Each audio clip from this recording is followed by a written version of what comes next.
Bienvenidos, Dios los bendice. Vamos a continuar con nuestra serie del Evangelio de Lucas que hemos venido estudiando. Ya estamos en el capítulo 22, versículos vamos a ver el día de hoy 39 al 46, donde vamos a ver una crisis muy fuerte que va a padecer nuestro Señor Jesucristo.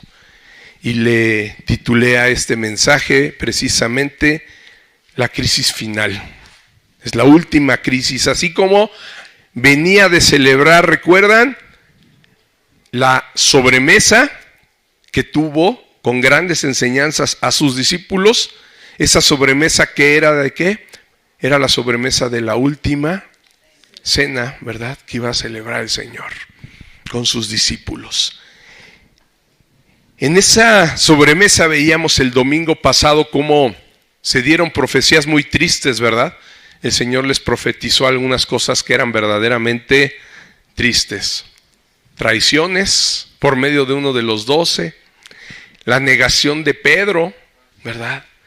Pero también que les dio mucho aliento, ¿recuerdan? Ánimo y aliento, diciéndoles que sí, que Satanás le había pedido zarandearlos como trigo, ¿recuerdan? Pero le dice a Pedro, pero yo he rogado al Padre por ti. ¿Para qué?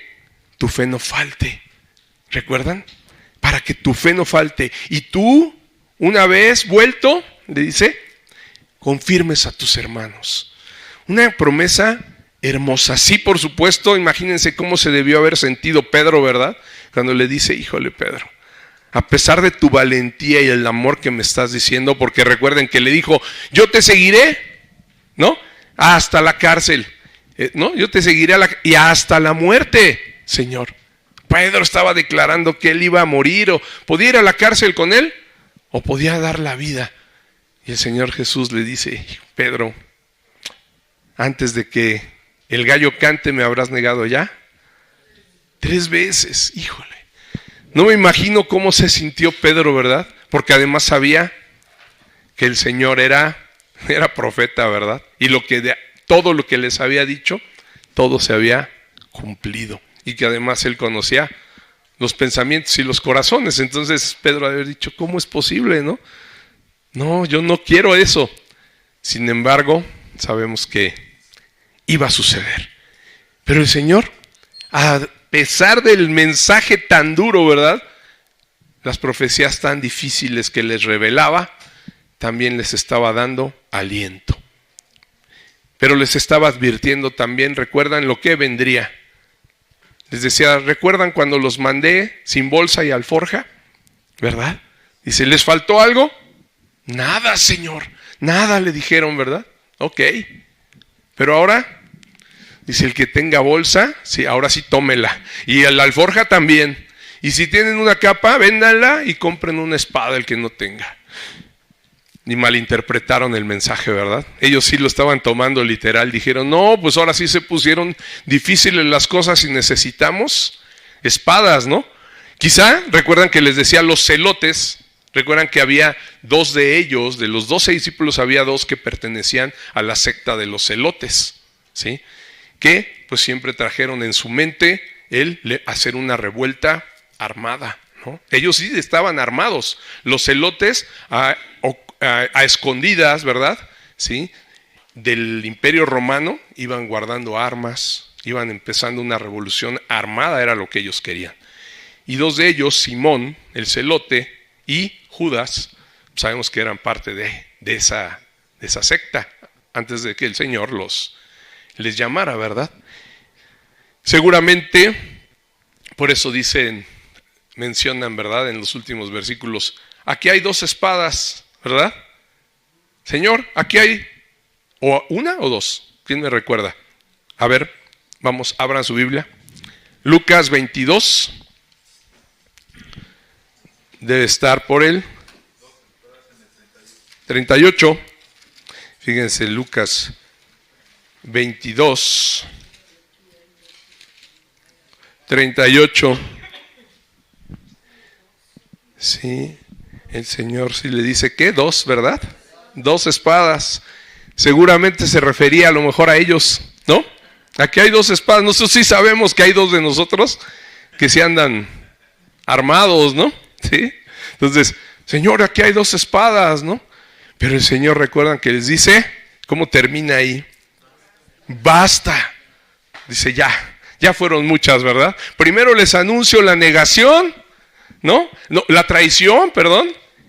Y se ponen a discutir a ver quién iba a ser el mayor entre ustedes. O sea, a un anuncio tan importante y tan triste, y ellos discutiendo, ¿verdad? No, ¿quién va a ser el mayor entre nosotros? No, a mí me toca, ¿no? Seguro. No, yo soy Juan. No, yo soy Pedro, ¿no?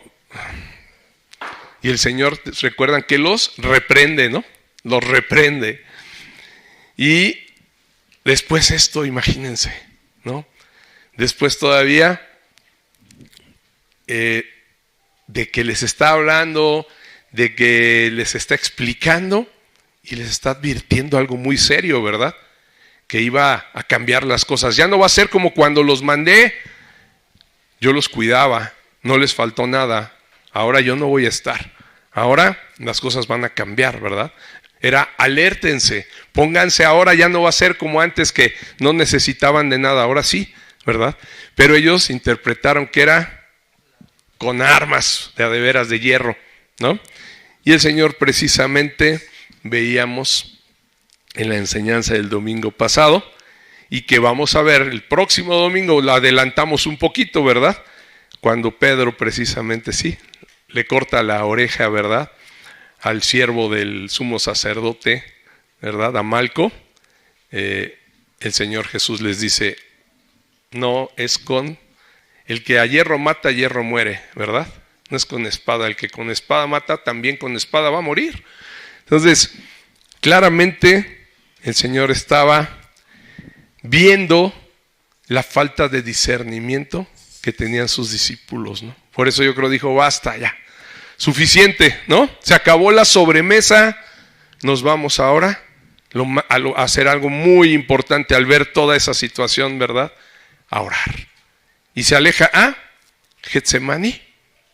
Entonces, aquí nos va a dejar ver el Señor precisamente en ese momento, esta crisis que a continuación vamos a ver, ese momento de los más difíciles que iba a pasar nuestro Señor en la tierra. Antes, por supuesto, de ir a la pasión en su Calvario, ¿verdad? Que esa, hijo, pues es lo más fuerte, lo más difícil. Pero este momento también va a ser difícil, porque se está dando cuenta realmente de pues la naturaleza de sus discípulos, ¿verdad?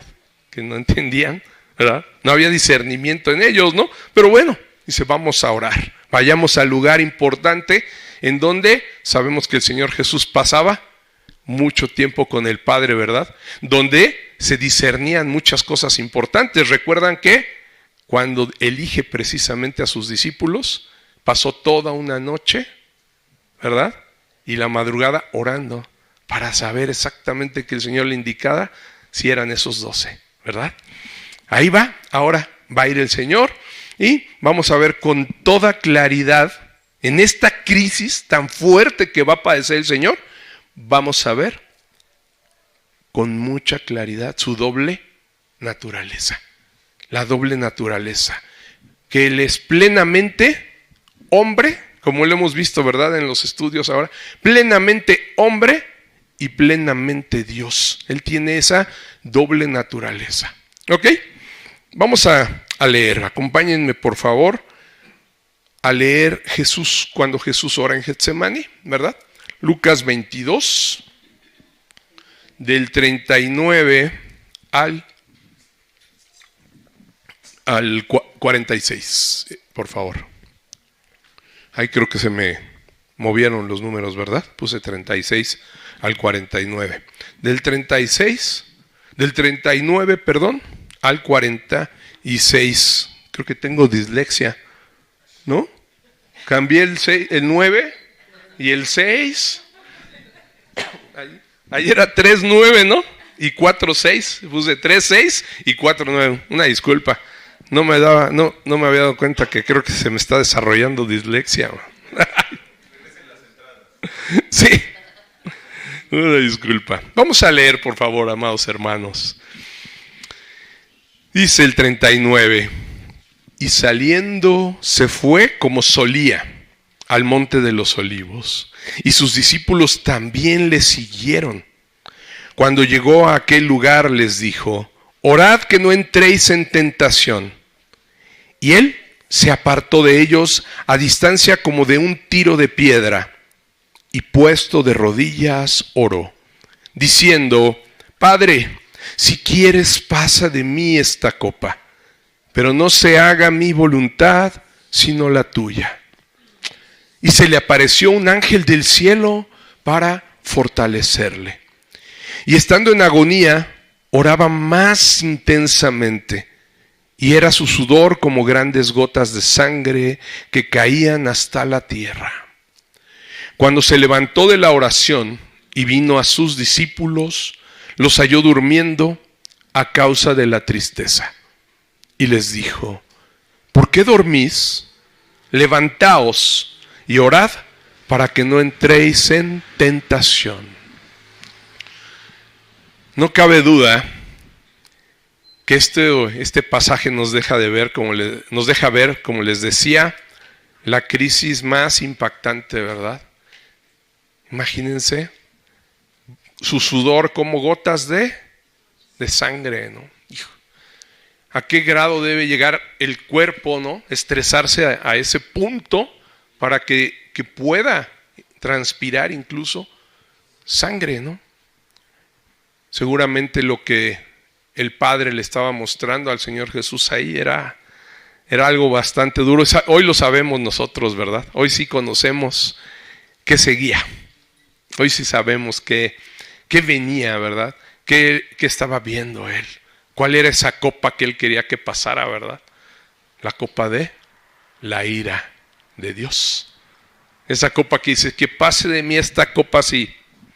Si se puede, ¿no? No lo está, ni le exige nada, pero de inmediato el Señor Jesús dice, pero que no sea mi voluntad, sino que sea la tuya, ¿verdad?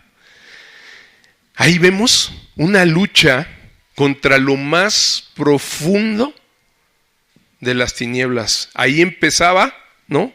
Ya esa acción que el Padre iba a permitir para que fuera capturado su unigénito y para que cumpliera precisamente lo que venía él a hacer aquí, a este mundo, ¿verdad? Entregar su vida por nosotros. En ese lugar, fíjense, donde siempre Jesús se dirigía al Padre, porque ahí lo dice, ahorita lo vamos a ver, ¿no? Se dirigía ahí al Padre siempre, ¿no? Iba muchas veces ahí, donde encontraba reposo en la soledad, porque recordemos que el Señor le gustaba irse a solas, ¿verdad? Se levantaba incluso de madrugada, como para que nadie lo molestara, para estar en comunión con el Padre orando, ¿verdad? Orando. Es en ese mismo lugar que ahora, imagínense, se va a convertir ahí en un campo de batalla, una batalla espiritual que está llevando a cabo nuestro Señor ahí en ese lugar de reposo, en ese lugar de alegría, de comunión que Él tenía con el Padre, que utilizaba Él para estar con Él, hablando, orando. Ahora se va a convertir en un campo de batalla. No va a haber la misma paz que tenía ahí siempre. Ahora iba a estar incluso estresado al grado de sudar como sangre. Pero vemos también que no iba a estar solo, ¿verdad? Sino que iba a tener ayuda en su fuerte agonía. Que dice que se apareció un ángel, ¿verdad? Un ángel. Vamos analizándolo. Vamos analizando versículo a versículo, por favor. Fíjense en el 39, ¿no? Dice, y saliendo se fue, como solía, al monte de los olivos, que también es Getsemaní, ¿ok? Y sus discípulos también le siguieron. Entonces, el Señor Jesús, como yo les decía, aquí nos deja ver que Él acostumbraba a hacer eso, ¿no? A orar, a estar ahí con el Padre en el monte de los olivos, ahí en Getsemaní. Y esto, ¿qué creen? Nos revela Porque se le facilitó todo a Judas, ¿verdad? Para poderlo localizar. Porque él ya sabía a dónde siempre iba el Señor, a dónde acostumbraba ir, ¿no?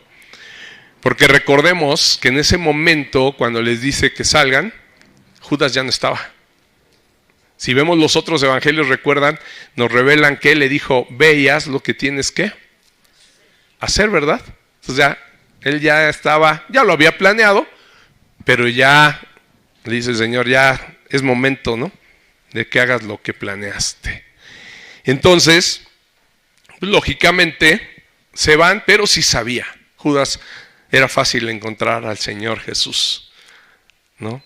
Al igual que debe de ser hoy para nosotros fácil encontrarlo, ¿verdad? ¿En dónde? En la oración. ¿Dónde encontraban siempre al Señor Jesús? Orando. Si se desaparecía, ¿verdad? Porque pasó varias veces. ¿Dónde está el Señor? Sabían que, está allá. Está orando, ¿no? Siempre lo encontraban orando. Si no estaba sanando, si no estaba estaba predicando, profetizando, estaba orando. O sea, era la forma de vida que ellos habían visto y aprendido del Señor y conocían el lugar a donde iba, ¿verdad? Entonces, pues ahí, como él solía ir ahí, pues facilitó esto a Judas para poderlo localizar. Esta vez, sus discípulos, sí, lo siguen. Algunas veces, recordemos que él se iba solo, ¿no? Pero esta vez sí les pide, ¿no? Que salgan. Dice, basta. Y dice, y salió a orar y se van atrás de él. Los discípulos, ¿no? Ahí sí, se van con él y se van atrás. Y ahí, bueno, pues no se imaginaban los discípulos lo que estaba por suceder. Ese lugar lleno de árboles, ¿no? Que era Getsemaní. Por algo era también el monte de los olivos, ¿no? Un lugar lleno de olivos. Ahora se va a convertir en un lugar diferente. ¿Sí? Un lugar que quizá nos podría evocar, si lo pensamos, y que el Señor Jesús se gozaba de estar ahí, un lugar a lo mejor similar al huerto del Edén, ¿no? Donde habitaban Adán y Eva, llenos de árboles, ¿no? Todos los árboles frutales que les había dado el Señor para poderse alimentar, ¿no? Pero ahora imagínense, ese huerto aquí en la tierra se iba a convertir en un lugar donde las tinieblas se habían afianzado fuertemente, ¿no? En la tierra, y que iban a llevar a cabo una obra pues bastante cruel, pero que no escapaba de las manos de nuestro Señor, por supuesto. Donde Jesús iba a tener que tomar una decisión, fíjense, si lo comparamos con el huerto del Edén, una decisión similar a la que tuvo que tomar Adán. ¿Se dan cuenta? Aquí el Señor también estaba en un lugar donde había que tomar una decisión. Obedecer a Dios, ¿no? O hacer tu voluntad. Tomar tu libre albedrío para comer del fruto prohibido. Y en el caso del Señor Jesús, tomar su libre albedrío para pedirle al Padre que no pasara de esa copa de él, que no tomara la copa de la ira, o que se hiciera la voluntad del Padre. ¿Se dan cuenta? Por eso, cuando leía Huerto de los Olivos, decía hay un lugar de paz, con tranquilidad, donde el Señor Jesús oraba, y que en este momento iba a cambiar todas las cosas. Dije, ahí también el Señor, el postrer Adán, iba a tener que mostrar su perfección. ¿Se dan cuenta? El primer Adán ya sabemos, ¿no? La historia. No fue perfecto. Tomó una decisión equivocada. Y sí comieron él y Eva del fruto prohibido. Sin embargo, aquí vamos a ver la prueba para el postrer Adán. Para el Señor Jesús, que es él sí es perfecto. Y que no iba a fallar. Sin embargo, no dejaba de ser un Adán. ¿Se dan cuenta? Por eso Pablo le llama postrer Adán. Igual, el hijo del hombre, pero que ahora, ¿sí?, iba a demostrar cuál era la decisión de un hombre perfecto, porque Él sí podía ser el Salvador, porque Él sí podía ser ese cordero limpio, sin mancha, que se requería para poder perdonar nuestros pecados. ¿Sí? Aquí lo vamos a ver. Rodeado de todas las fuerzas de las tinieblas que se estaban preparando para capturarlo y darle muerte. En un intento, ya sabemos, ¿no? Como siempre, las tinieblas de tratar de detener los planes del Señor, ¿no? Satanás siempre cree que puede, ¿no? Sin embargo, pues él mismo yo creo que sabe que no hay forma, ¿no?, de que los decretos divinos de Dios no se cumplan. Sin embargo, en su mente, en su naturaleza caída, ¿verdad?, en su rebeldía, pues siempre va a pensar que se puede. Pero además cumple los planes del Señor. Esto que estamos viendo no era algo que se estuviera gestando sin que Dios tuviera control, ¿verdad? Sin que Dios supiera a lo mejor que pues, Jesucristo iba a fallar. Por supuesto que no iba a fallar, ¿no? Por supuesto que no. Por eso les digo, ahorita vamos a ver con toda claridad su doble naturaleza, ¿sí? ¿Era hombre como nosotros? Sí. ¿Sujeto a tentaciones? Sí. ¿Su cuerpo sufría? Sí. Igualito. Pero su naturaleza divina no le iba a permitir fallar. Él estaba decretado como nuestro Redentor. Amén. Vamos a seguir viendo esto. Dice, fíjense, el escenario tan difícil en el que se encontraba nuestro Señor Jesús, estaban también, ¿sabe él que estaban ahí los discípulos, no?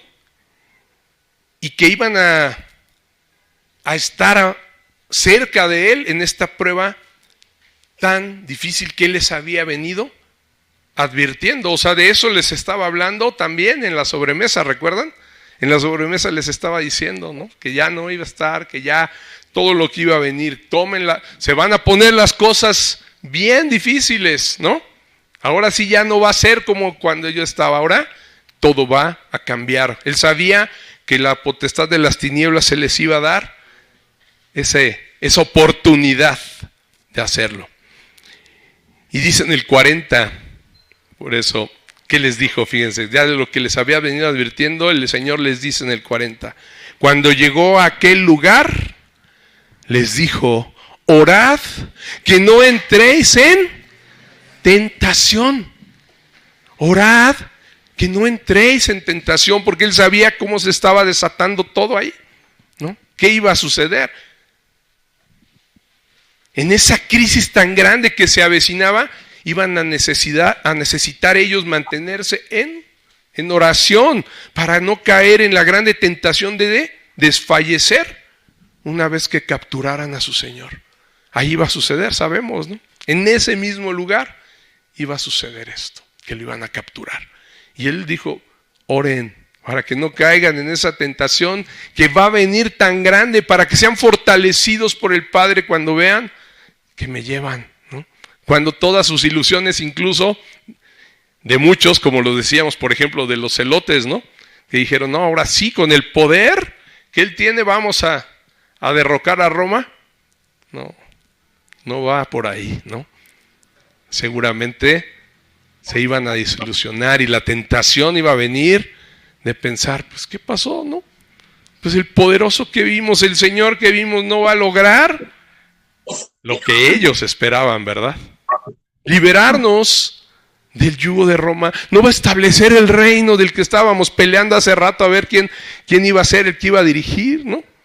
No va a pasar nada. Imagínense lo que iba a pasar por la mente de ellos cuando vieran a su Señor siendo capturado, ¿no? Por eso el Señor les dice, orad que no entréis en tentación. Venimos a orar, a eso venimos, ¿no? A tomar fuerza, a fortalecernos para lo que viene. Solo si estaban empoderados espiritualmente, era la única manera de que iban a poder soportar, ¿no?, esa gran tentación de las tinieblas. El mismo Señor se fue a orar porque sabía, ¿no?, lo que representaba esto. Él mismo les dice, oren, se aleja y él mismo se va a arrodillar a orar. O sea, esto no era cualquier cosa. Dice el 41, y él se apartó a ellos a distancia como de un tiro de piedra y puesto de rodillas oró. Nuevamente, ¿no?, vemos lo que les decía, ¿no? Se alejó a un punto donde todavía lo divisaban. ¿Para qué? Nuevamente poniendo el ejemplo. ¿Se dan cuenta? Recordemos que lo hemos visto muchas veces. El Señor no solo profetizaba, predicaba y enseñaba, sino que además, con el ejemplo, enseñaba lo que decía, ¿verdad? Si Él decía, lo hacía. No era algo que fuera imposible. Todas las cosas que Él enseñó eran cosas que se podían hacer. Él dijo, oren para que no caigan en tentación. Él oró y no iba a caer en tentación. O sea, sí es posible para un hombre, ¿no? Y se los puedo mostrar. Entonces, aquí el Señor está mostrando que Él puede ser precisamente, ¿verdad?, ese representante de nosotros, el único que podía entrar a hacer expiación eficaz. Y aquí está mostrando que es igual como nosotros, como representante de hombres, pero en perfección total, sin fallar. Y nos va a enseñar precisamente, les está dejando, por eso se queda cerquita para que lo vean sus discípulos, ¿verdad? Arrodillado, orando y haciendo lo que Él les pidió, no caer en tentación. El único que no iba a caer en tentación era Él. ¿Se dan cuenta? Era Él, arrodillado, orando, lo podían ver ellos. ¿Y de qué manera dobló sus rodillas y oró? De la manera en la que solo el Hijo del Hombre, que es ese representante nuestro, delante de Dios podía hacerlo, ¿verdad? Así, con esa santidad que lo acompañó desde los lugares celestiales, que vino y se encarnó tomando la semejanza de nosotros, pero sin nunca manchar esa naturaleza humana, ¿verdad? Nunca manchó su carne con pecado, nunca falló, siempre se mantuvo limpio completamente. Por eso era Él al que podían ellos divisar hasta allá al tiro de piedra, el único, el representante, el que podía entrar, ¿no?, como le hacían antes los sacerdotes, ¿no?, que entraban al altar. El único que... ¿Cómo tenían que entrar? ¿Recuerdan que lo revisábamos? Limpios, ¿verdad? Primero tenían que ofrecer expiación por ellos mismos, porque si no, pues entraban y muchos caían ahí muertos, ¿no? Y como dice Memo, tenían que entrar hasta con un hilito amarrado, ¿no? Y unas como cencerros, ¿no? ¿Cómo? Unas campanitas, ¿no? Para que sonara, ¿no? Porque si ya no sonaba, oye, como que ya se tardó, ¿no? No, pues, ¿quién sabe? Entra, no, pues no, nadie podía entrar, ¿verdad? Pues se me hace que ya se quedó ahí y lo tenían que jalar. Por eso lo amarraban y pues a jalar el lacito y ya lo sacaban muerto. Había muchos sacerdotes que no se habían purificado tal cual, que entraban sin la expiación correcta de sus pecados y ahí morían, ¿no? Aquí estaban viendo al único sacerdote perfecto, ¿verdad? Ahí, arrodillado delante del Señor, orando. Nuestro intercesor también, ¿no? El único mediador entre Dios y el hombre, hablando, Señor, ¿no? Porque seguro el Señor, aparte de que estaba pidiendo, por supuesto, por la situación que Él iba a padecer, estaba pensando también en nosotros y en sus discípulos, ¿no? O sea, Él sabía que era necesario. Lo que Él tenía que hacer era necesario para poder salvarnos, ¿no? Y sí, ahorita vamos a seguir viendo cómo su naturaleza, ¿sí?, le estaba diciendo, ¿no? Su propia naturaleza, el estrés que está sintiendo, ese momento en el que Él estaba viendo lo que iba a padecer, lo lleva a hablar con el Padre y decirle, ¿verdad?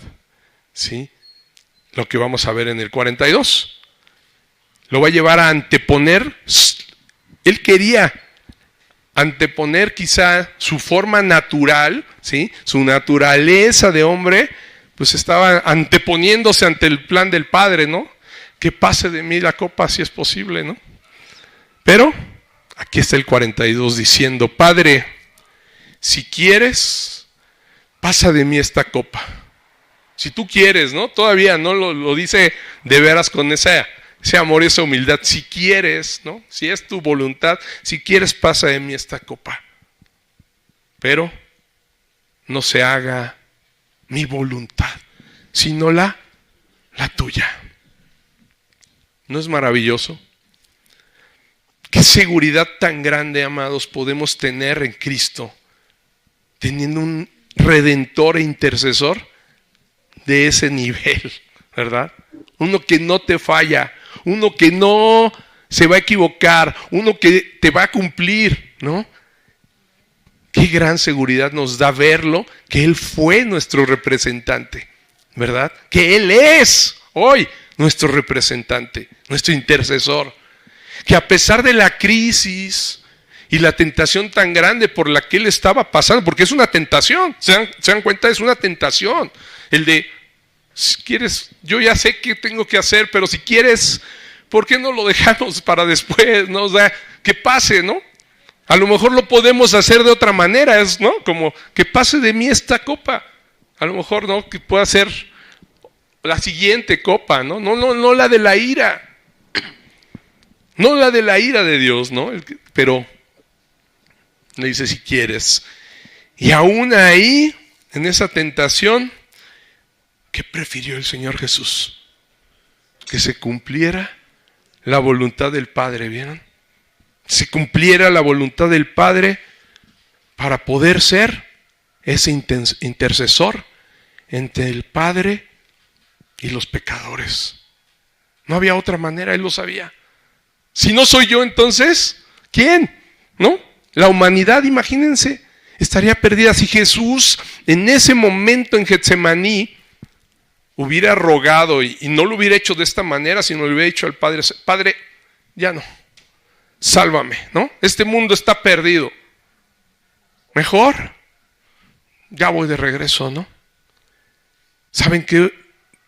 Imagínense, ¿no? Yo sé que eso estoy solamente poniendo un escenario imaginario, porque eso ni imaginando lo hubiera pasado, lo sabemos, ¿no? La voluntad del Padre era esa y la voluntad del Padre se iba a cumplir, así lo había determinado. Pero imaginemos por un momento que el Padre hubiera dicho, está bien, tienes razón, vámonos.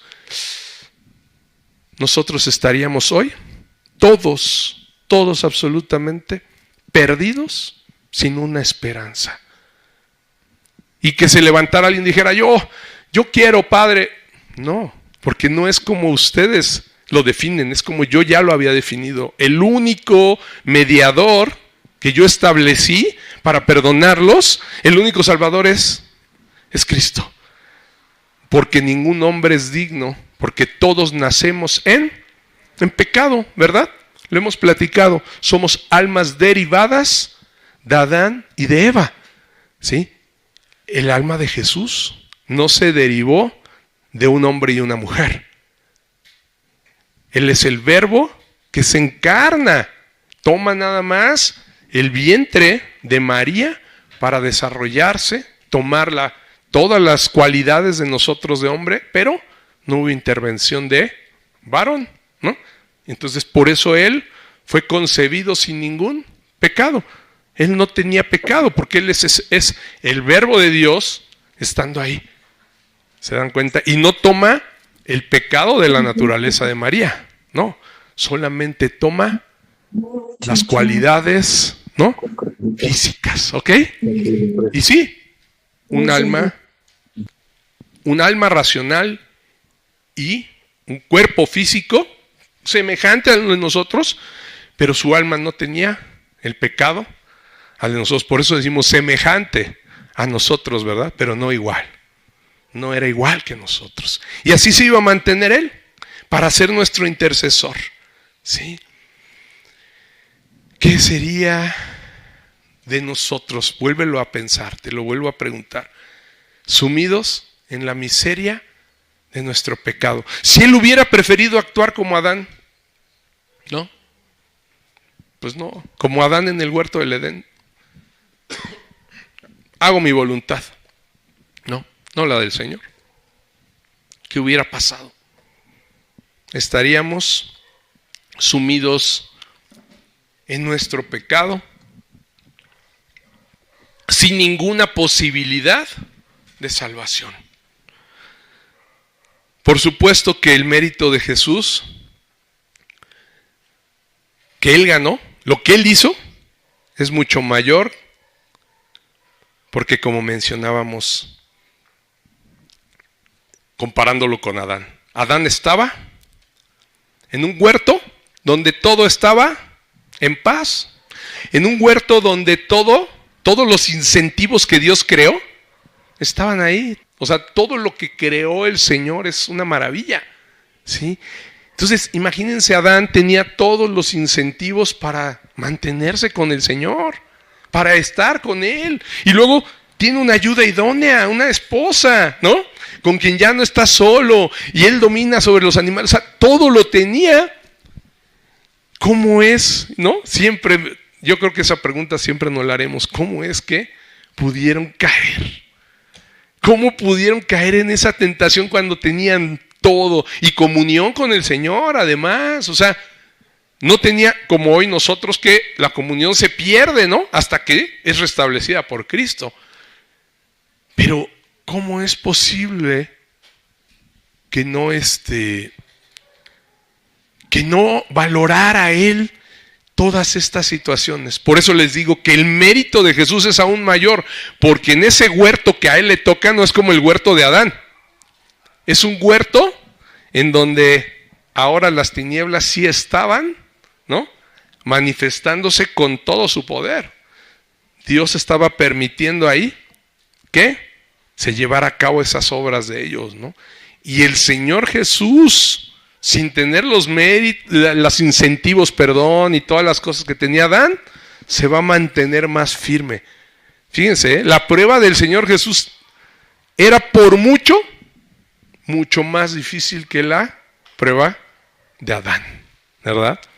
Ahora tenía que probar que él podía contra todas las tentaciones y las huestes, ¿verdad?, de las tinieblas. Imagínense. Por eso es que yo les diría, qué gran mediador tenemos, ¿sí?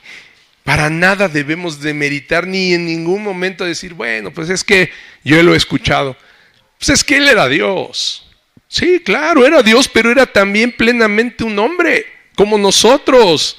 Porque eso no podemos demeritarlo. No, pero bueno, pues es que, como Él aguantó 40 días en el desierto, pues porque era Dios. Sí, era Dios, pero era con un cuerpo plenamente como el tuyo y el mío. También sangraba, también le daba sed, también se debilitaba, ¿verdad? ¿Se dan cuenta? O sea, no es para demeritar nada lo que el Señor Jesús verdaderamente estaba pasando en ese momento. Por el contrario, era un mérito mucho mayor que el de cualquier otro hombre, que el del mismo Adán, que era un hombre. Imagínense Adán, cómo fue creado teniendo conciencia de Dios, ¿sí? Conocía todas las cosas, fue creado también, en el momento que Adán fue creado no había pecado, ¿sí? No había pecado, es un soplo de vida que le da ciencia de Dios, o sea, el conocimiento de las cosas de Dios, le pone un alma que es justa, ¿sí? Y que es santa, es santificado. O sea, él no tenía el pecado para nada. El pecado entró hasta que cayó en desobediencia, ¿sí? Pero entonces, ¿cómo es que Adán, teniendo todo eso, ¿no?, en su creación, pudo caer? Y teniéndola fácil, yo les podría decir, ¿no? Teniendo todo tan puesto así, ¿cómo pudo? Les decía, no sé si fue el jueves o a los niños, les decía, ¿no tiene razón Dios en estar tan enojado con el hombre? ¿No? Imagínense, no puedes, por eso está tan ofendido, es un Dios ofendido, porque yo te hice todo, Adán, te di todo, tenías comunión, me podías hablar, ¿no? Hablábamos y platicábamos. Tenías todo para comer, tenías una esposa, tenías todo para vivir. Bien. ¿Y qué decidiste? ¿No? Pecar, desobedecer. Por eso Dios está tan molesto, ¿no? Y yo creo que por eso también la prueba de Jesús iba a ser mucho más grande que la prueba de Adán. ¿Están de acuerdo? Esta prueba que nuestro Señor Jesús iba a pasar era realmente orquestada por una gran oscuridad de tinieblas. Esta decisión de nuestro Señor de no pecar, de no caer en tentación, fue clave para nuestra salvación, Y por supuesto, les vuelvo a invitar a que veamos que no fue nada fácil. No la demeritemos. Nunca digamos, pues porque era Dios, Él sí podía. Claro, era Dios y no iba a pecar, ¿no? Es imposible. Sin embargo, Él estaba en un cuerpo y alma como la nuestra. Igualita, así, bueno, semejante. Getsemaní se convirtió en un verdadero campo de batalla, una batalla espiritual, al grado que vimos que el Señor mandó un ángel, dice el 43, y se le apareció un ángel del cielo para fortalecerle. ¿Se dan cuenta? O sea, no era cualquier cosa.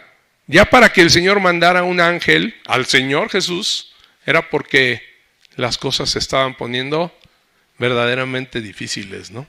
Y un ángel lo estaba ahí fortaleciendo.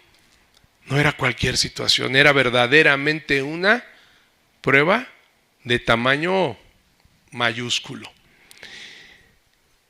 Esa situación era la situación, por eso yo les decía, una crisis tan grande porque era decisiva.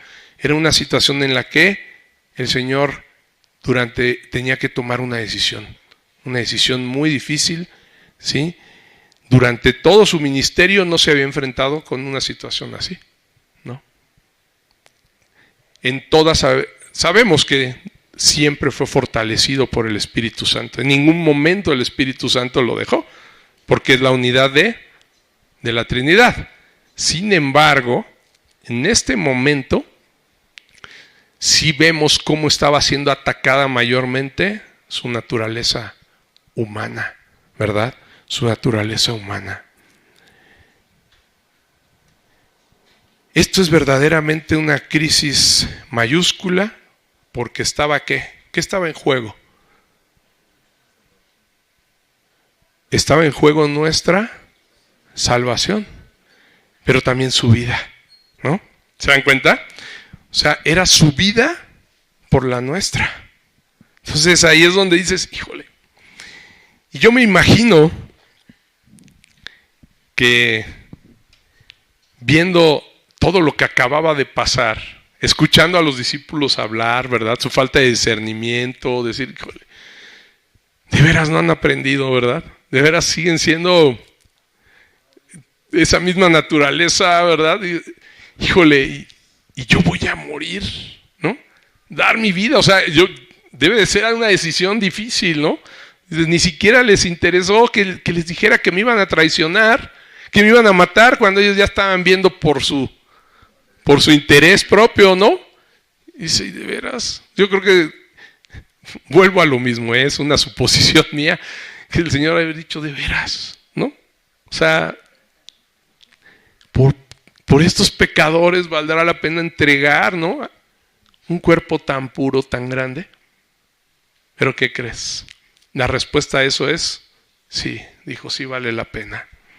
Nos amó tanto, de tal manera amó Dios al mundo, que ha dado a su unigénito Hijo, ¿verdad? Para que todo aquel que en Él cree no se pierda, mas tenga vida eterna. Ahí está la respuesta, ¿no?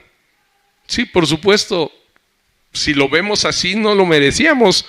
Lo que merecíamos era la justicia de Dios, ¿verdad? Esa ira que Jesús iba a tomar, la copa de la ira, es una copa que tenía que ser verdaderamente derramada sobre nosotros, ¿eh? La ira de Dios consumiendo al mundo. Pero por su misericordia no hemos sido consumidos, dice, ¿verdad? Tuvo misericordia y ahí la estamos viendo, actuando esa misericordia en nuestro Señor. Estaba en juego su vida, lo iban a capturar, lo iban a torturar y con su cuerpo aún ya deshecho lo iban a clavar en un madero, ¿no? Y lo iban a traspasar hasta quitarle la vida, hasta que derramara la última gota. ¿Cómo no iba en verdad a estar en una crisis, ¿verdad? ¿Cómo no? O sea, yo les diría a quién, ¿alguno de ustedes se imagina esa muerte? Qué difícil, ¿no? Ahí podemos entender por qué el Señor Jesús estaba en esa crisis. Lo iban a llevar a la cruz, imputándole los delitos de gente como nosotros, ¿no? Que nunca cometió él. O sea, lo iban a acusar. ¿Cómo te sentirías tú siendo juzgado injustamente por hombres impíos además, ¿no? Que no tienen ni derecho de juzgarte, ¿sí? Porque ellos no tenían ni siquiera cómo juzgar a alguien que es completamente inocente y perfecto. Pues en manos de hombres impíos iba a ser juzgado además por cosas que él no hizo. Te sentirías decepcionado, ¿no? Decir, ¿cómo? ¿Por qué? Sí, ¿verdad? O sea, como si te estuvieras echando tú la culpa de los delitos de otros, tuvieras que ir a la cárcel a pagar lo que hacen otros, ¿no? ¿Qué crees? Los políticos se robaron todo, pero tú eres el culpable. Yo, pues si yo hasta les pagaba impuestos, ¿no? Y se robaron mi lana también. ¿Qué crees? Tú eres el que vas a pagar. No, pues no, es injusto. Yo no. Así fue lo que sucedió con el Señor Jesús. Tú vas a pagar por todo lo que ellos hicieron. Hijo, pues cómo no iba a ser una crisis, ¿verdad? Tan difícil. Un momento de tanta aflicción. Tanto que, como dice el 44, estando en agonía, oraba más intensamente. Y era su sudor como grandes gotas de sangre que caían hasta la tierra. Hijo, ¿cómo no iba a estar en esa crisis el Señor, verdad? Recibiendo todo ese estrés, su cuerpo físico. Ninguno de nosotros yo creo que lo podría soportar. Por eso tenía que ser él. Él lo sabía, ¿no? Yo creo que ha de haber volteado y viéndolos dormidos, ¿no? Porque ahorita lo vamos a ver, ¿verdad? Que les dijo, oren, y los voltea y ya estaban roncando los discípulos. He dicho, si no soy yo, ¿quién? ¿No? O sea, no hay uno solo en el mundo que pudiera dar su vida por los demás. ¿Quién podría tener tanto amor por estos hombres dormilones, no? Solo yo. Creo que sí soy yo, ¿no? Confirmado, Señor, ¿no? Soy yo. Amados hermanos, en verdad estaba librando el Señor una gran batalla contra su naturaleza humana. Por eso, como les decía en un principio, podemos ver que Él era plenamente hombre. Ahí está claro, ¿verdad? En Getsemaní es donde más nos puede quedar claro esto que nuestra doctrina nos dice.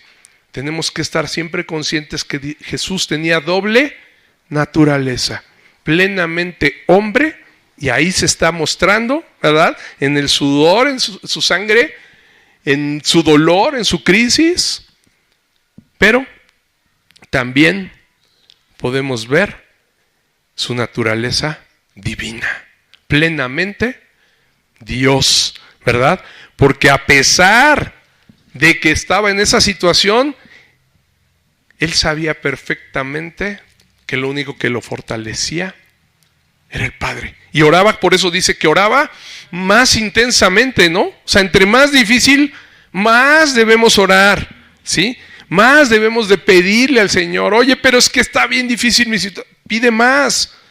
Pídele más intensamente. Ahí Él nos deja este ejemplo, ¿no? Oye, pero que no puedo, es que ya me cansé de pedirle. He escuchado mucha gente, ¿no? Llevo años pidiéndole al Señor. Pues a lo mejor te falta pedirle más. Más, con más intensidad al Señor, ¿no? Porque el Señor sí escucha. Que más bien pregúntale, ¿verdad? Si es tu voluntad, por eso no te responde. Mejor dile, Señor, que sea tu voluntad y no la mía. ¿Sí? Vemos ahí este ejemplo del Señor. Oraba más intensamente. Su alma racional, ¿qué estaba haciendo? Que era semejante a la nuestra, pues por instinto, resistiéndose, ¿verdad? Es algo que es como instinto de conservación, ¿no? No, yo no quiero entrar. Si vemos que se está incendiando un lugar, híjole, pues dices, no me voy a meter, ¿no? Si vemos que estoy en un precipicio, pues dices, pues no me voy a acercar tanto, ¿verdad? No me vaya a caer. O sea, tenemos un instinto de conservación. Sin embargo, aunque ese instinto del Señor, esa alma racional se estaba resistiendo, el Señor decía, Padre, si quieres, pasa de mí esta copa. Pasa de mí esta copa. Pero al ver que le dijo al Padre esa oración, nosotros también podemos ver la otra parte, ¿no? ¿Qué dijo? Pero no se haga mi voluntad sino la tuya. Su parte racional, su naturaleza humana decía que pase de mí esta copa si quieres. Pero su naturaleza divina decía, no se haga mi voluntad sino la tuya. Plenamente hombre, plenamente Dios. Ahí. Dos naturalezas que conviven, pero no se mezclan. ¿Se dan cuenta? La naturaleza humana no hace pecar, pues por supuesto la divinidad, y la divinidad hace que la naturaleza humana no peque. Es algo maravilloso en el Señor Jesús eso. Cómo convive su doble naturaleza en un hombre, ¿verdad? En Jesús. ¿Sí? Qué gran representante tenemos en este postrer Adán. El primer Adán era un alma viviente, así dice la palabra nada más, ¿verdad? Pero Cristo, el postrer Adán, espíritu vivificante. Primera de Corintios 15:45, así lo declara Pablo, fíjense. ¿Qué dice? Leámoslo todos juntos, por favor, en voz alta. Así también está escrito, fue hecho el primer hombre, Adán, alma viviente. El postrer Adán, espíritu vivificante. Ahí está claro. El postrer Adán, nuestro Salvador, nuestro representante delante de Dios Padre. Adán fue nuestro representante por el cual pues fuimos condenados, ¿verdad?, a la muerte eterna. Pero este postrer Adán es nuestro representante vivificante, espíritu que da vida. El primero nos llevó a la muerte, pero el segundo, nuestro Señor, nos llevó a la vida eterna, a vivificarnos. No solo era un alma viviente, sino un espíritu que daba vida, que pudo dar vida a almas perdidas, ¿verdad? A nuestras almas perdidas, a las almas perdidas muertas de los hombres y mujeres de este mundo. El que puede hacer la obra sobrenatural de resucitar y darle vida a nuestras almas muertas por medio de su propia resurrección es solo el Señor Jesús. Solo Él. Porque la Escritura establece eso, que nosotros estábamos muertos en delitos y pecados, y que la paga del pecado es muerte, ¿no? Así estaba escrito. Pero la dádiva de Dios es vida eterna en Cristo Jesús, Señor nuestro. De veras, gloria a Dios por esto. Nosotros Tenemos que pagar con muerte.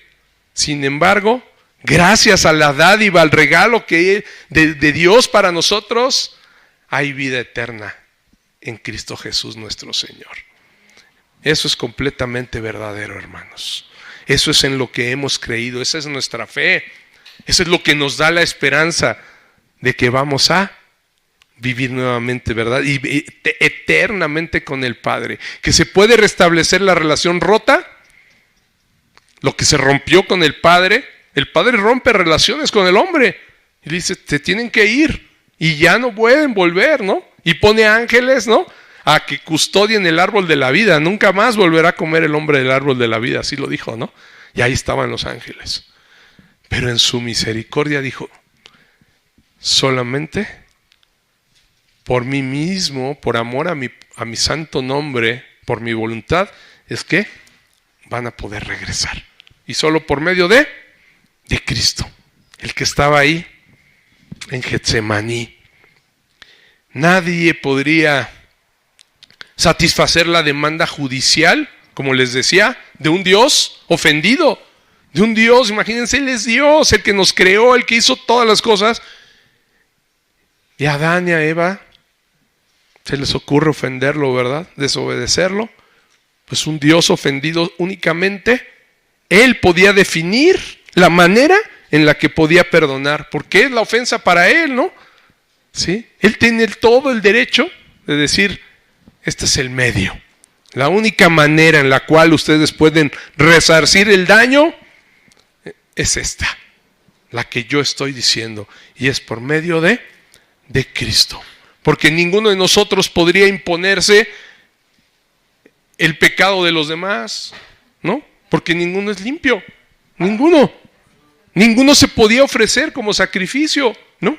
Y precisamente por eso ya lo hizo Jesús, para que nosotros no tengamos que hacerlo, porque además el Padre no aceptaría eso, ¿verdad? Y ya no es necesario, ¿no? No es necesario ofrecer más sacrificios. El único y suficiente sacrificio se llevó a cabo por medio de Cristo, la única manera de perdonar nuestras ofensas, ¿verdad?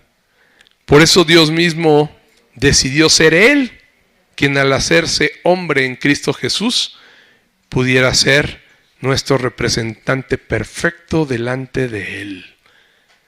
Lo que ningún hombre hubiera podido hacer.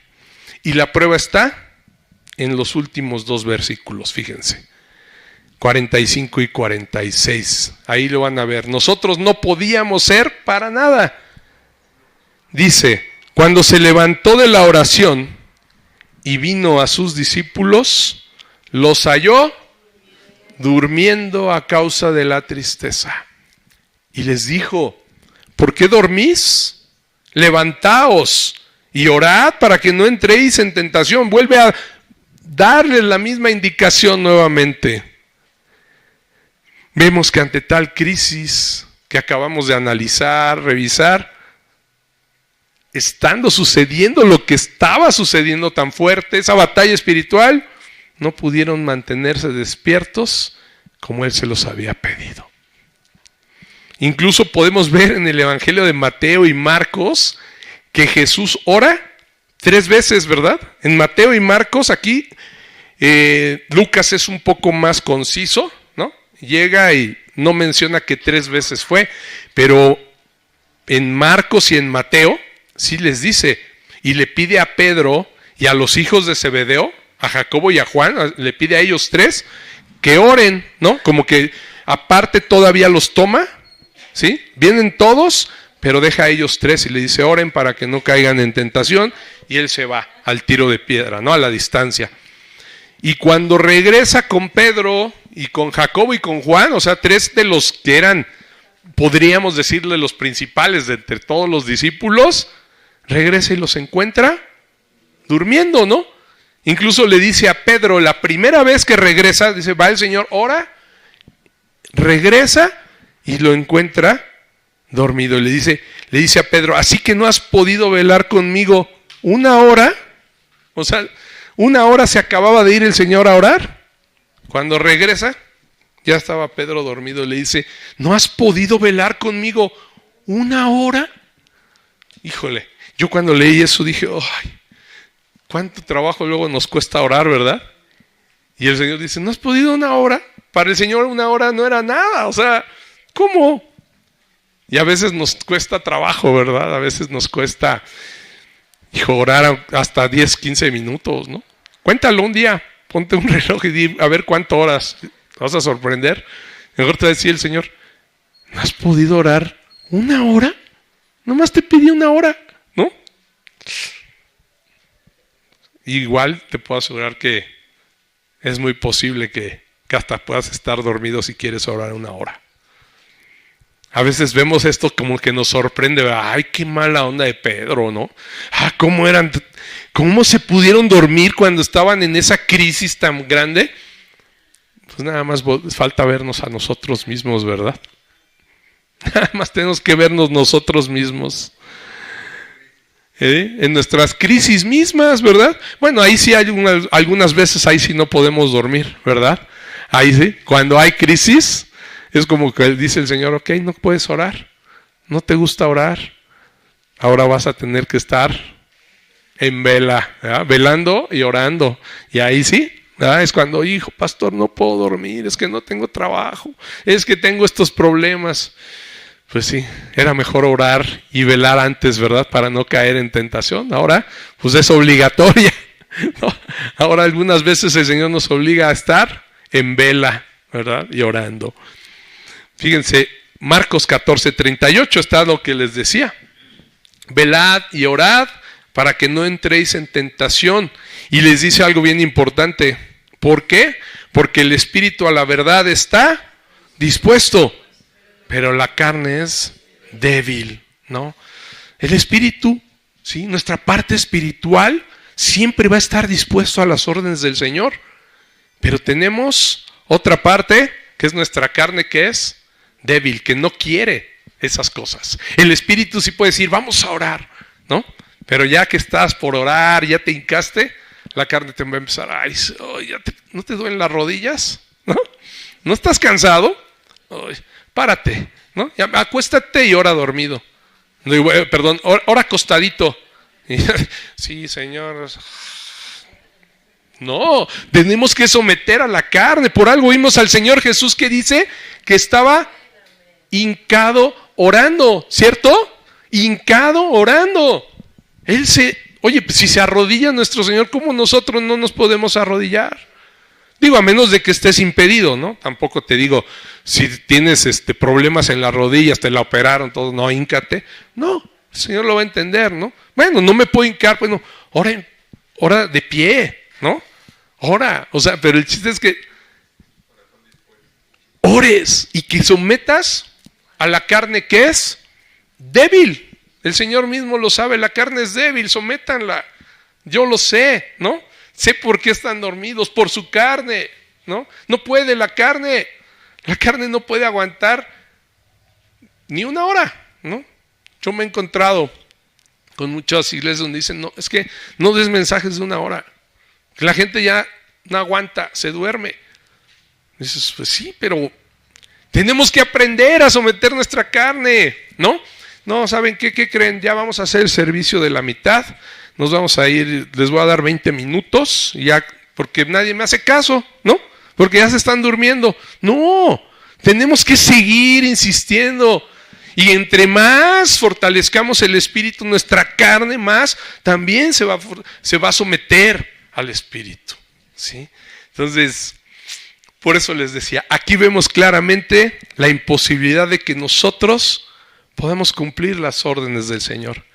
¿Cómo podríamos ser dignos, verdad, de ser nosotros los que alcanzáramos la salvación? Pues no, a nadie. Por eso dice el Señor que volteó al mundo, ¿verdad? Dice, volteó y vio, dijo, no hay quien busque a Dios. Dijo, de todos estos, ninguno me busca. Dice, no hay quien entienda. Así dice la palabra, ¿no? No hay quien busque a Dios, no hay quien entienda. Por esa razón decidió ser Él mismo. Fue necesario que Dios pusiera a su unigénito en propiciación por nuestros pecados, para que no nos perdiéramos, porque ninguno de nosotros podía. ni nuestra determinación, ¿no? Como Pedro, no, yo Señor voy contigo. No, Pedro, no vas a poder. Ni nuestras fuerzas, ¿qué creen? Nuestra fuerza de voluntad, ¿verdad? No son suficientes.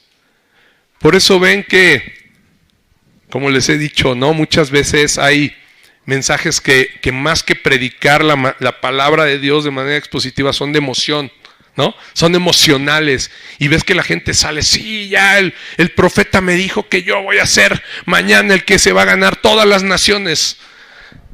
Se va, ¿no? Y lo ves, bueno, pues bien, ojalá que Dios sí te bendiga, ¿no? Y ya lo ves a la semana siguiente, ¿qué pasó? No, pastor, es que estoy todo triste. Uy, ¿no? Porque la motivación que dura un ratito, ¿no? Nada más, apenas llegas a la esquina y ya se te acabó. Apenas vienen los problemas de la vida y ya se te acabó. Apenas te dice el Señor, ora una hora. Ay, no, ya, qué flojera. Lee una hora. No, 15 minutos porque ya me tengo que ir a chambear, ¿no? ¿Te dan cuenta? O sea, verdaderamente el Señor ahí nos muestra que solamente Él era el único digno de poder entregar su cuerpo en propiciación para nosotros. El único medio para encontrar la salvación es por medio de nuestro Redentor e Intercesor, Jesucristo. No hay más.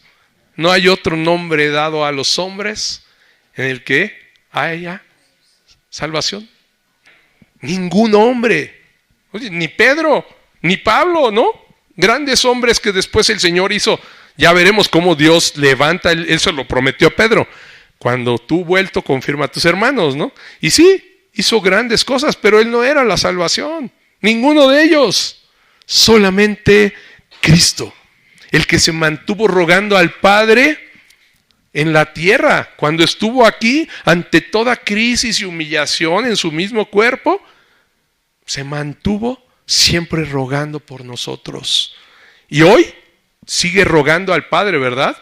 Por nosotros en los lugares celestiales, ¿no? Ahora, sentado ya cerquita nuevamente del Padre, pero sigue pidiendo por nosotros, fíjate. Ahora más. Por eso lo veíamos el jueves, ¿no? ¿Quién estuvo el jueves? Moy, ¿no? Juanita. Que veíamos que él subiendo a los lugares celestiales ahora ruega. Ah, también Noemí. ¿Y quién estaba? Héctor, ¿no? Creo que Héctor estaba. O Isaac. ¿Quién estaba de los dos el jueves? Lo veíamos, ¿no? Ahí está rogando por nosotros, ¿verdad?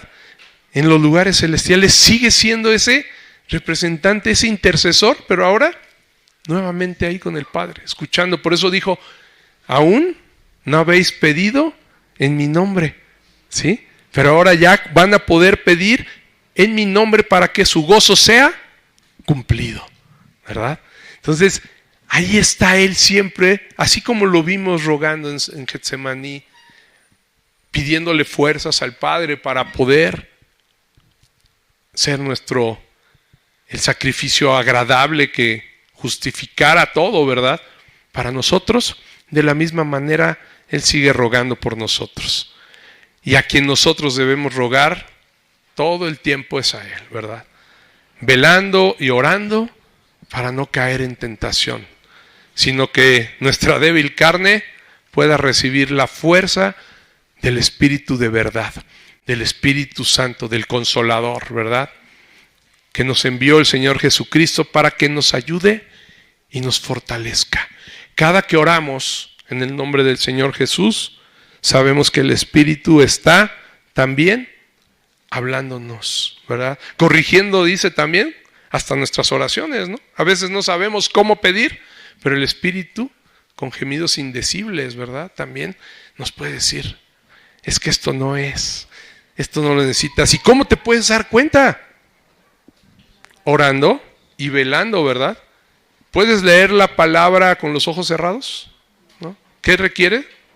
Vela, o sea, ojos abiertos, tu espíritu puesto, ¿no? Entonces, ¿qué mejor manera de estar velando que estar en la palabra? ¿No? Eso es lo que nos mantiene despiertos, ¿no? Alertas, de las cosas, de los tiempos que están sucediendo, para poder determinar qué está pasando, para que no caigamos en tentación. Gloria al Padre por darnos un poderoso intercesor, un poderoso Salvador, sacerdote, profeta y rey, que conoce perfectamente nuestras debilidades. No es un sacerdote como los de Leví, ¿verdad? Como los humanos. Este sí es un sacerdote que padeció lo mismo que nosotros y que puede entender perfectamente cuando le pedimos, porque él ya lo padeció. El que conoce nuestras debilidades, que las vivió, las padeció y que además las superó y las venció.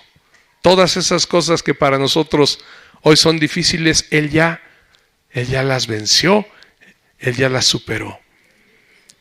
Gloria a nuestro Señor Jesucristo.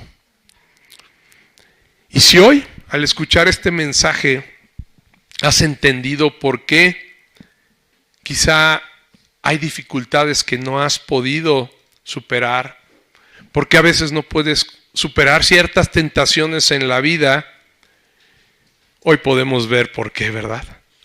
Porque es imposible para nosotros. Pero para nuestro intercesor, nuestro Salvador, no es imposible. Él sí ya lo logró. En el mundo tendréis aflicción, pero confiad, porque yo he vencido al mundo. Confíen, vayan a Él.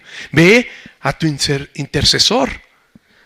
Si aún no te has reconciliado con Dios Padre por medio de ese intercesor que Él designó para que pudiéramos tener una nueva relación con Él nuevamente, hoy es el momento. Hoy es el momento. Algunas veces quizá hemos escuchado, ¿verdad? Mucho mensaje. Sucede mucho con los niños que nacen ya en la palabra, ¿verdad? Con papás cristianos. Pero debemos nosotros mismos, recuerden que la salvación es personal. No es una salvación corporativa, ¿verdad? Ni por gremio. Todos los que pertenezcan a esta iglesia al cielo. No. Aún estando aquí sentados cada uno, necesitamos tener esa decisión personal, esa reconciliación con el Padre directamente. Reconocer que somos pecadores, ¿verdad? Verlo ahí, es verdad. No podemos, ni los discípulos pudieron, nadie pudo. El único que pudo mantenerse en vela, orando, aunque sudó sangre, y que iba a seguir de pie y se volvió a levantar para que vinieran sus captores, fue Él. El único que nos puede salvar y reconciliar con el Padre es Él. Si no lo has hecho, hoy te puedes reconciliar con Él. Decirle, Padre, yo quiero que me perdones, ¿no? Quiero que me perdones. Y sé que el perdón únicamente viene por medio de Cristo. No hay otra. El perdón de los pecados, así tú lo definiste. Que fuera por medio de Cristo, el único Salvador, intercesor, mediador, ¿verdad? Entre Dios y los hombres. Vamos a orar en este sentido. Padre Celestial, hoy te quiero pedir, Señor, perdón por todos mis pecados, Señor. Hoy me doy cuenta, Padre, que el hombre está imposibilitado para poder presentarse delante de ti, porque tú eres santo, santo, santo y no convives para nada con el pecado. No había forma de que el hombre volviera a restablecer una comunión contigo, una relación. Pero también entiendo hoy que por medio de Jesucristo, tú, Señor mío, definiste que nos podíamos reconciliar, que podíamos volver a hablar, que podíamos volver a tener una relación. Tú dijiste, he aquí yo estoy a la puerta y llamo. Si alguno oye mi voz y abre la puerta, yo entraré, cenaré con él y él conmigo. Así lo dijiste, Apocalipsis 3:20. Y la única manera de abrir esa puerta para tener una relación nuevamente contigo es por Cristo. Yo te pido hoy que perdones todos mis pecados, mis transgresiones, Señor mío, todo lo que he hecho que te ha ofendido a ti y que por eso he ganado la muerte, hoy lo reconozco. Pero también hoy reconozco que el único medio para ser perdonado y no ir a ese destino de muerte eterna es por medio de Jesucristo, mi Salvador y Señor, el que murió en la cruz por mis pecados. Yo hoy reconozco a Jesús como mi Salvador y Señor y te pido que me perdones a través de su bendita sangre y que podamos tener esa relación que tú prometes, Padre. Quiero abrir la puerta de mi corazón para que tú entres ahí y podamos cenar juntos. Que cenes tú conmigo y yo contigo y seas tú mi guía en esos problemas y situaciones que día a día se siguen presentando, en esas tentaciones de la vida, en esas aflicciones de las cuales yo no puedo salir. Pero tú ya venciste y que tú sí me puedes ayudar para salir de ellas. Yo te lo pido en el nombre de nuestro Salvador y Señor Jesucristo. Amén. Amén.